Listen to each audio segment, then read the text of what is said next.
Então, sequencialmente, no Evangelho Gnóstico de Tomé, o aforismo 77. Samana Jesus assim diz: eu sou a luz, que está acima de todos. Eu sou o todo. O todo saiu de mim, e o todo voltou a mim. Rachai uma madeira. Lá estou. Erguei a pedra, lá me achareis. Então aqui nós vamos encontrar um pensamento, visão de Shiva Jesus, que está muito alinhado com aquilo que nós já conhecemos, já viemos estudando sobre esse pensamento e perspectiva oriental do Vedanta, de todos esses grandes rishis do passado, que trouxeram essa mesma exata perspectiva. Nós precisamos entender que quando Jesus diz eu sou, ele não está referenciando-se à sua própria estrutura personalidade. Não é a personalidade do homem Yeshua ben Yosef, né? Aquele que nós conhecemos como Jesus. Esse eu sou é a partícula divina, é a presença divina, que esteve presente não somente em Jesus, mas que está presente em cada um de nós. Então, aqui, na verdade, o que ele está fazendo, e nós podemos tranquilamente fazer uma reconstrução dessa frase, ou dessa fala, o que ele está falando aqui é a luz que se é buscada é o eu sou. O eu sou é a fonte da luz. Se você não chega ao eu sou, você não chega à luz. E que eu sou é esse? Eu sou é aquilo que sou. Mas não na visão ou na percepção do ego, da personalidade, mas para além do ego e para além da personalidade. É uma percepção transegóica, suprapersonal. Quando nós nos percebemos a partir da fonte, da essência daquilo que somos. Porque vejamos, nós somos. Eu sou e cada um de vocês é. Isso é um fato, é uma realidade. O que nós faz sentir que somos? Quem é este que está em nós? Quando pensamos, os pensamentos vêm e vão, mas quem tem consciência de estar pensando? Este é o eu sou. Isto é a nossa essência divina. Isso é aquilo que não está ligado aos aspectos materiais, que é princípio inteligente, que é aquilo que nos faz imagem e semelhança de Deus. E é daí que vem a luz. Qual luz? A nossa luz interna. Porque a única que verdadeiramente importa é a luz interna. Luzes externas, muitas existem,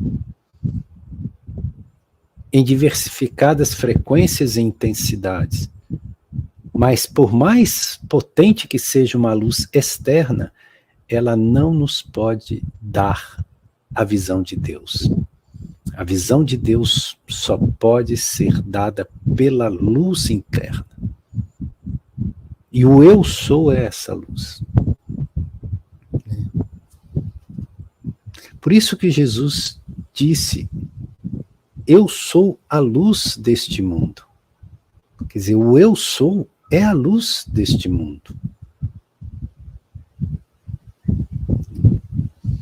Então ele diz, eu sou a luz, que está acima de todos. Quando ele fala desse todos, ele está se referindo ao quê? As multiplicidades de personalidades presentes em nós mesmos. Nós, muito facilmente, quando buscamos as palavras de Jesus, nós temos a tendência de sermos projetivos, de achar que ele está se referindo a outras pessoas, a outras coisas exteriores a nós. Mas sempre, sempre Jesus é remissivo à nossa condição interna. E vejamos, nós somos, enquanto estrutura personal, seres diversificados. Nós somos muitos em nós mesmos, né? Nós somos legiões dentro de nós mesmos. Porque há muitos morando em nós, muitos, né? Então, quando ele se fala acima de todos, não é de todas as pessoas, ele está falando de todos que moram dentro de nós mesmos. Então, a presença eu sou, ela é a luz, e ela está acima dessa multidão que nos habita. E essa multidão é que nos traz tanta confusão, porque essa multidão não tem coerência, essa multidão não tem constância, essa multidão nos faz ser diferentes de acordo com as mudanças circunstanciais da própria existência. Então nós temos uma multidão dentro de nós, e essa multidão compõe muitas vozes, e vozes às vezes que não são nada harmônicas, por isso que às vezes entramos em estado de confusão, em estado de angústia, porque são muitas as vozes falando através de nós. Mas a luz que vem do eu sou, ela está acima de tudo isso, e ela é unitária, ou seja, ela não é dividida, ela não é multifacetada como a multidão. Ela é centrada, única. E é dela que vem o esclarecimento, é dela que vem a lucidez, é dela que vem a visão do todo. E essa luz do eu sou, estando acima dessa multidão, desse todos que está em nós, né, ela silencia essa multidão, essa turba agitada que mora em nós, silencia, né, e nesse silêncio, vivenciado pela luz do eu sou, nós percebemos tudo. Por isso que Sananda Jesus diz, eu sou o todo, ou seja, o eu sou eu todo. E aqui não se trata de culto à personalidade Jesus, porque ele não está se referindo a ele mesmo enquanto personalidade, e sim como ancoramento da consciência crística. O eu sou que ele se refere é a consciência crística, que é a consciência da presença divina em cada um de nós. Então, esse mesmo eu sou referido por Jesus encontra-se em cada um de nós. Quando nós ousamos mergulhar e pesquisar quem sou eu? E vamos eliminando tudo aquilo que é transitório, né? Tudo aquilo que não é permanente. Começando pelo corpo físico. O corpo físico não é permanente, logo eu não posso ser o corpo físico. O meu nome é apenas um nome que me deram, minha família me deu, meus pais, né? E também não é permanente. Em outras encarnações, eu tive outros nomes. Então eu não posso ser o nome que eu ostento.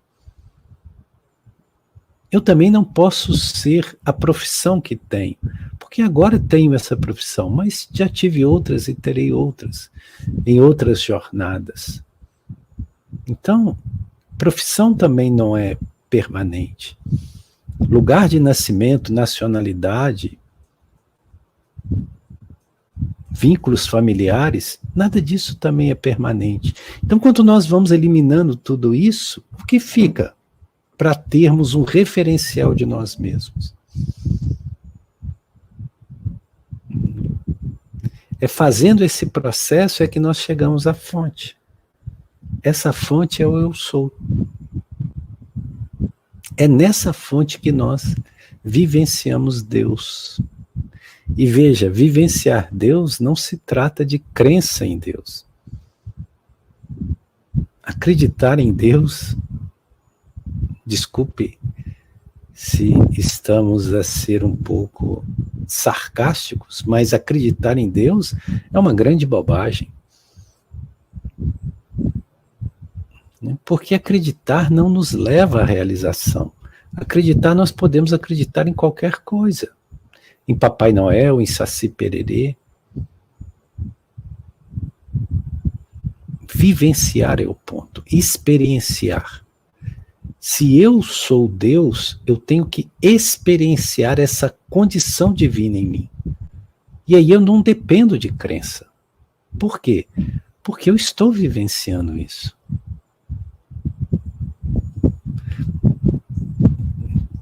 A crença, ela é um substituto da realização. Por exemplo, eu não preciso dizer que creio na capacidade da minha mão de segurar uma escova para escovar os meus dentes. Isso não depende de crença. Por quê?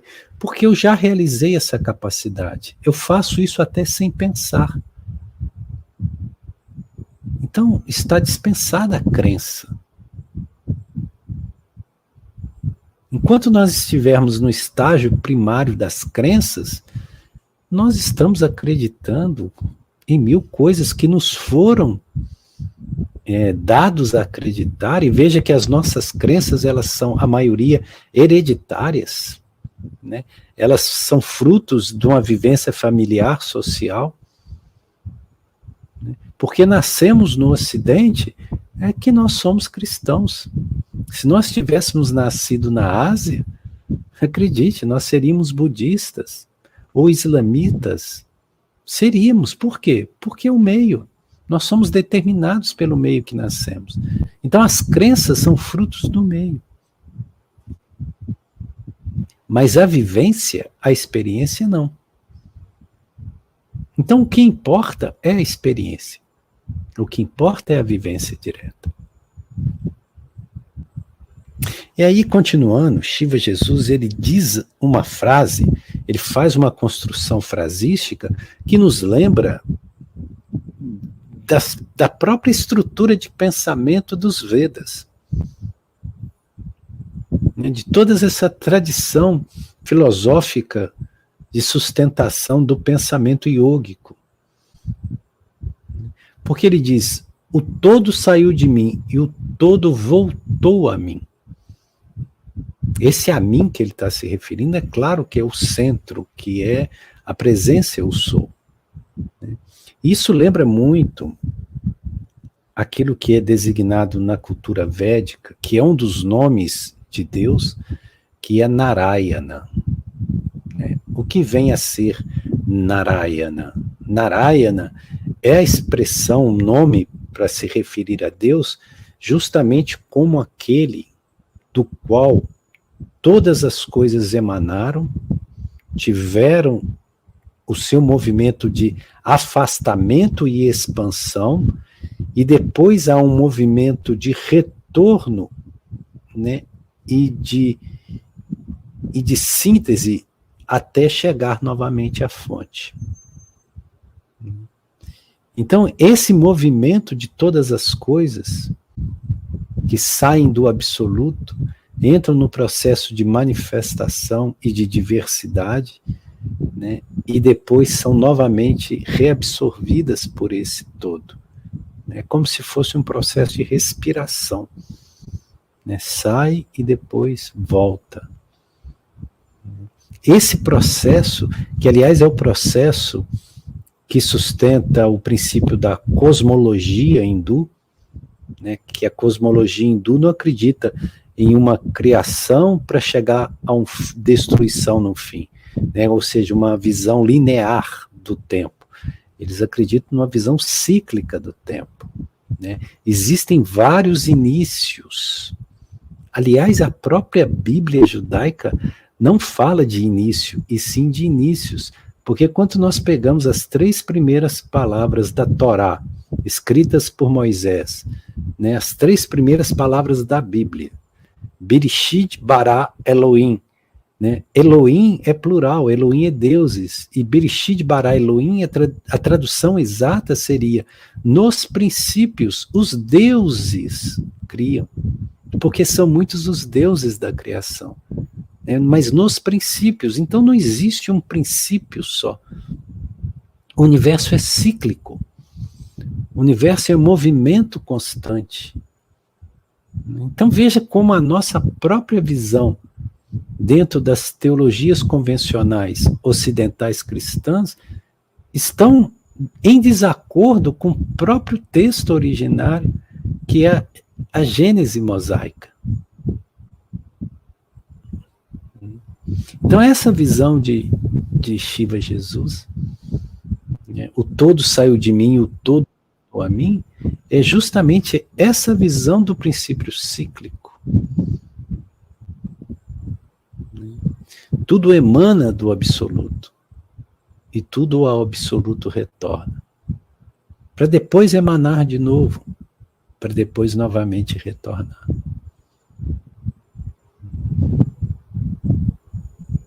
Os hindus chamam isso de Manvantara, né, que são as eras, as grandes eras. Então existe o dia de Brahman e a noite de Brahman. Existe um período de manifestação, onde os universos estão manifestados. Depois existe um período de adormecimento, que é a noite de Brahman, onde Deus é apenas essência, sem manifestação.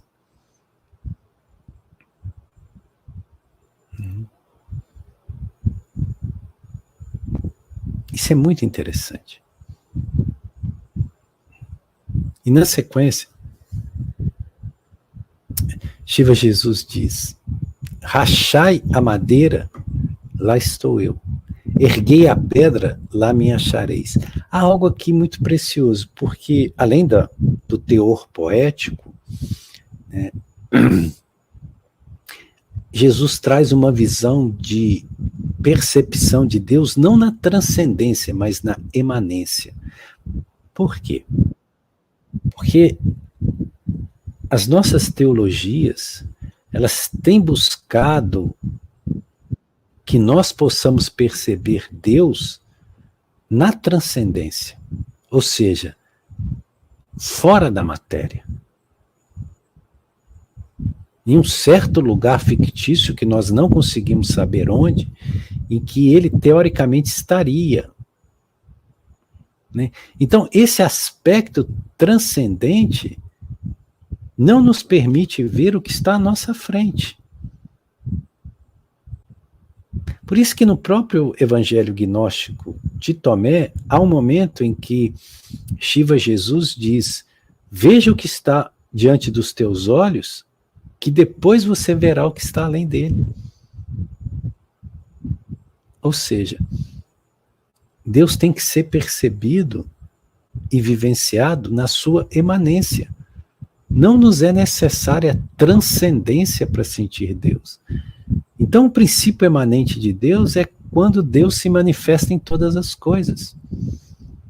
Deus está no passarinho que canta, no rio que corre, na erva que nasce no campo, na flor que desabrocha no jardim, nos ventos que cantam na manhã. Então essa percepção de Deus de forma direta em tudo que se manifesta, isso é o princípio emanente. E Shiva Jesus nos chamam para esse olhar de simplicidade, esse olhar direto, esse olhar não conceitual. Ou seja, eu estou em todas as coisas. Não precisa ficar me procurando em discursos filosóficos tão, né, complexos, em aspectos transcendentes, né, tão complicados, em tanto eruditismo. Para ver Deus basta ter olhos e olhar. Então, rache uma madeira, eu estou lá. Erga uma pedra, lá também estarei. E aí nós poderíamos citar inúmeras outras circunstâncias. Mergulhe em um rio, me encontrarás lá. Suba ao alto da montanha, lá me encontrarás. Então Deus, ele está, a percepção de Deus não carece de transcendência, basta a imanência, basta aquilo que comprova aquilo que de fato é pela própria coisa. Tudo transpira Deus. Todas as coisas confirmam Deus, porque tudo é Deus. Tudo isso que nós podemos ver é apenas uma transformação de uma matéria elementar. É dessa matéria elementar que todas as coisas são feitas. E essa matéria elementar, esse átomo primitivo, ele é a própria canção do divino. Ele é a própria frequência de Deus. Então não há nada que não seja Deus. Inclusive porque, se houvesse alguma coisa que não fosse Deus, que não contivesse a presença de Deus, Deus não seria onipotente e não seria onipresente. Porque para ser onipresente, ele tem que estar em todas as coisas. Se tem lugares ou coisas em que ele não está, ele não é onipresente. Porque a presença dele é limitada e circunstancial. E com isso nós temos que admitir que Deus está, inclusive, no coração do demônio, se é que o demônio existe. Porque se ele é onipresente, ele está na consciência do ser trevoso. Ou seja, se houver mal, no âmago do próprio mal Deus está. Porque ele tem que estar em todas as coisas. Mas se Deus está no âmago do mal, e Deus é o oposto do mal, isso implica que o mal não existe. Esse mal é apenas uma aparência. Isso é apenas um desvio de percepção. Isso é apenas algo que está fora de um propósito luminífero. Logo, isso não é permanente. Todas as trevas um dia serão luz. Todas as trevas. Não há noite que não seja sucedida pelo amanhecer e pelo dia. Todas as trevas serão luz. A consciência mais caída e mais trevosa, um dia será o anjo de luz. Porque o que existe é apenas a luz.